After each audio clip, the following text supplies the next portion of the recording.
Welcome back to the American Legends Watch channel. Today is June 6th, 2024, the 80th anniversary of D-Day. And to commemorate that, Forban, a French watch company that I have featured on my channel before, has just dropped a new release, which they call the Omaha, to commemorate the event. Of course, Omaha Beach, one of the beaches involved there in Normandy, of the Normandy landing there on D-Day, one of the pivotal moments in world history. So I feel like this is a measured, honorable kind of celebration of that moment. Of course, happening there in France, it's very much appropriate for this French brand to commemorate that, and they've done so, I think, tastefully here with only their fourth release since reviving the brand, maybe in the last 5 years or so. If we scroll down here on their website, you'll see that they have 3 current models, and I have 2 of these. I have the Malouine in blue, which I think is just absolutely beguiling. Comes in black and blue.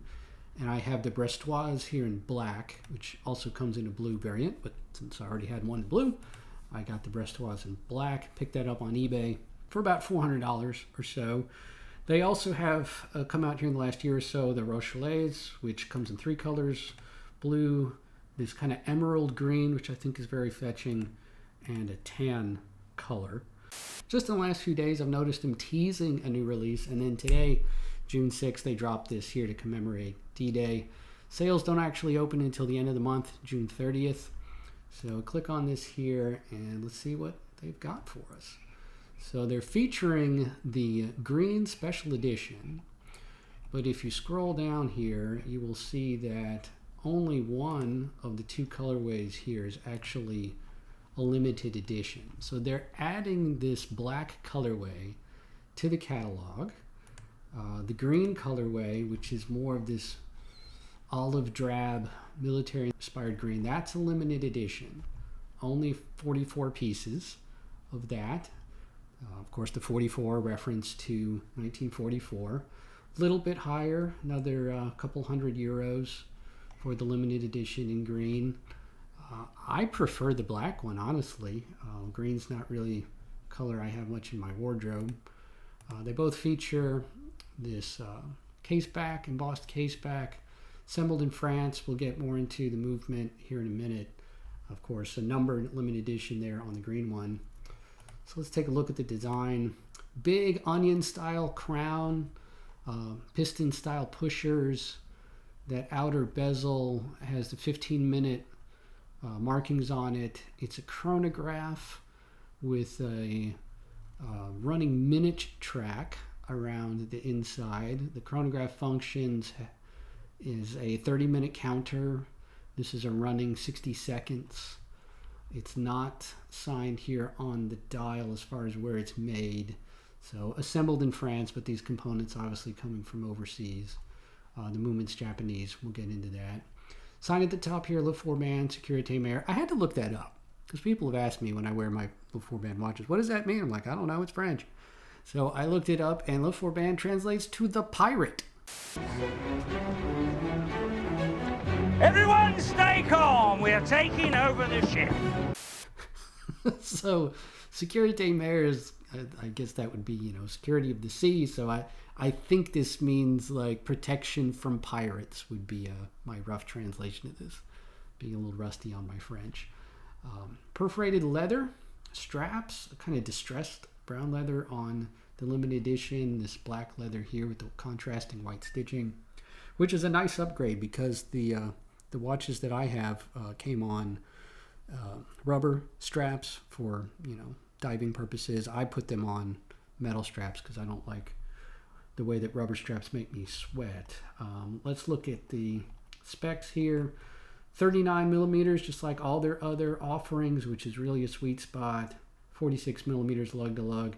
Case thickness of 14 millimeters. That's really chunky, but this is not a dress watch. This is a sports watch with a military style, so that's okay. The movement is a Seiko NE86. We'll get into that here in a second. Case is stainless steel with polished and brushed elements, aluminum bezel, which I like. That's not the ceramic bezels that you will see in some dive watches that sometimes to me look too polished and too plasticky, but this is aluminum. Will fade a little in time. Dome sapphire crystal will not fade. Big screw down crown, 50 millimeters water resistance, and lug width of 20 millimeters. So that 50 meters of water resistance is pretty low.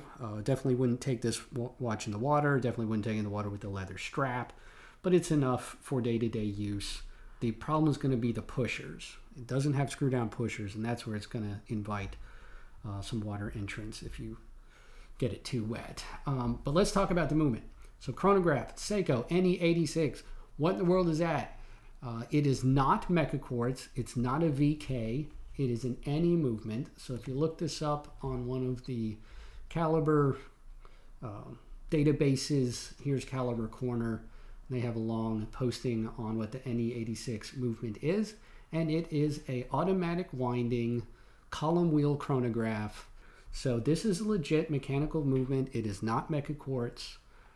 This is going to give you snappy action with the column wheel. The architecture is such that you don't see the column wheel from the back. It's not particularly decorated. 34 joule movement. Take a look at the specs here. It beats at 4 hertz. So it'll give you a nice sweep during the chronograph. Power reserve of 45 hours. Bidirectional winding, hand winding. It's got hacking. So quick set on the date. So very capable movement, but chunky, as most mechanical chronographs are, particularly automatic chronographs. You can save a little height if you get something like a Chinese seagull movement. It's a little bit thinner because those are hand winding. So a legit mechanical movement, and I think this is where a lot of the price comes from. If you dig through the details here, these are selling in bulk for around $500 each. And just for comparison, the previous models, the Malouine and the Brestoise, are both retailing for about that. So obviously this new Omaha is going to cost more, and it does. So let's talk about the cost. At 1,944 euros, you're looking at roughly similar price in dollars, US dollars. So around $2,000, depending on where you live and shipping and import, taxes and that sort of thing. So let's see how that compares to some of the competition out there. One of the first things that this reminded me of is the current Hemel Air Wing. I reviewed another Hemel recently. This is also a mechanical chronograph by Compax with a 30-minute counter and a running seconds. It's mechanical, but it uses that Chinese ST19 movement, which is hand winding only. So a little bit thinner at 13.4 millimeters and less expensive because that Chinese movement is just less expensive than the Japanese-made Seiko. So $500 for that. That's an option if you're into this kind of style. Less expensive are some of the Mecha Quartz options, like the Dan Henry 1945. Have one of these. Very masculine, again, World War II style military watch. This one has the 12-hour markings here on the bezel. It also has cathedral style hour hand, which I'm not a fan of.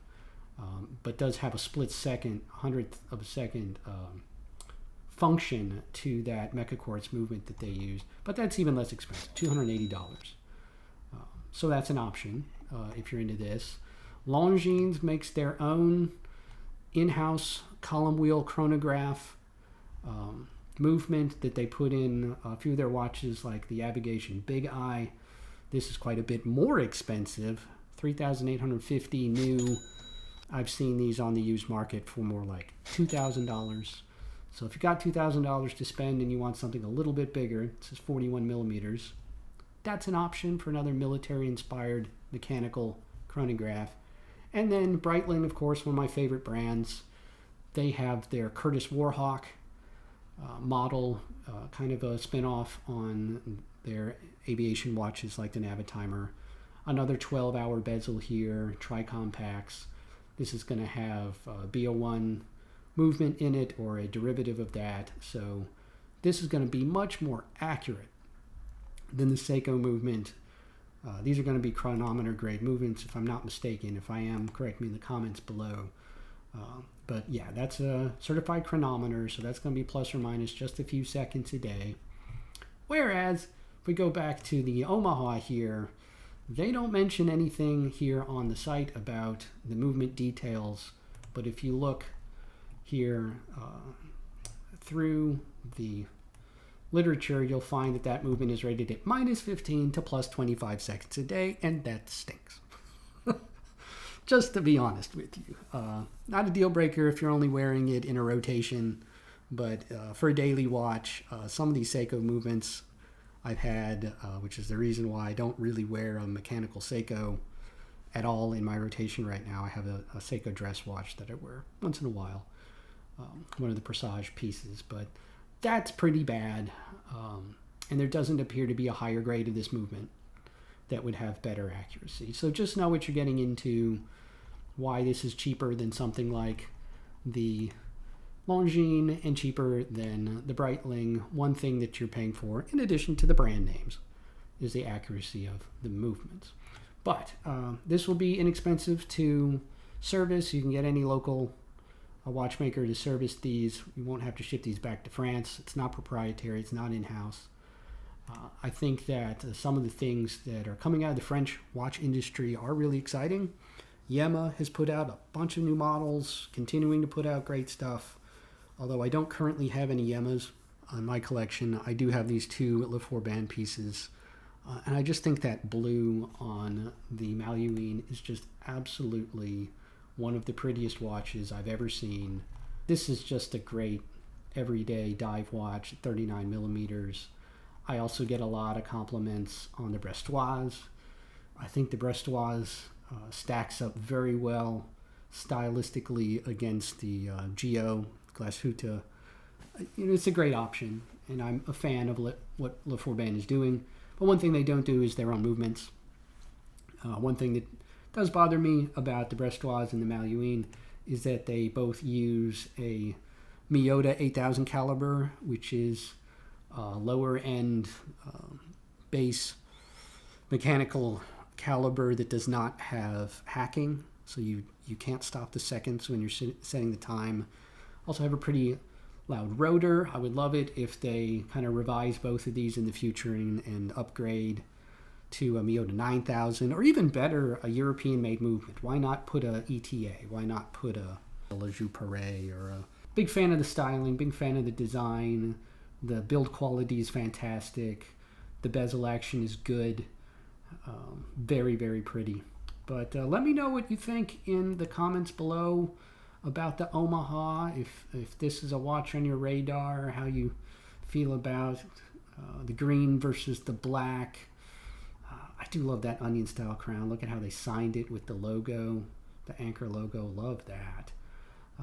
But just an exciting piece that came across my radar, so I felt like doing another video here just featuring these new releases that come out.